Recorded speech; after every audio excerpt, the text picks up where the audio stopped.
After years of political uncertainty, New Caledonians have finally headed to the polls for the first time since 2019. The French overseas territory remains deeply divided over its future, whether to stick with France or continue pushing for independence. On Sunday, some 192,000 eligible voters had their say. I'm hoping for change. Above all, I hope we'll stabilise the country, that we'll manage to find common ground, and that people will be much more at ease. The provincial elections were initially slated for 2024, but in May that year, the archipelago was rocked by deadly violence. A proposed constitutional reform to expand the electoral roll to include thousands of long-term French residents triggered unrest, with the pro-independence movement fearing it would dilute their vote and further marginalise the Indigenous Kanak people.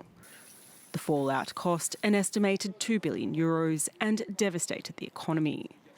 A year later, Paris proposed the Bougival Accord, which would have enshrined a state of New Caledonia and a New Caledonian nationality into the French constitution and offered greater autonomy.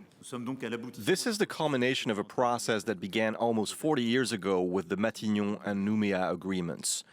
The path you have forged collectively is unprecedented, and it commands respect.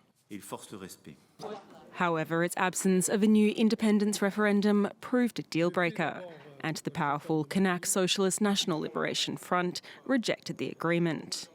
3 prior referendums in 2018, 2020 and 2021 had ruled in favour of remaining part of France, though the last ballot was boycotted by much of the pro-independence movement, which has retained strong support. For voters, this election is also about France's own political future and who their representatives will be negotiating with after a new president takes the reins in Paris in 2027.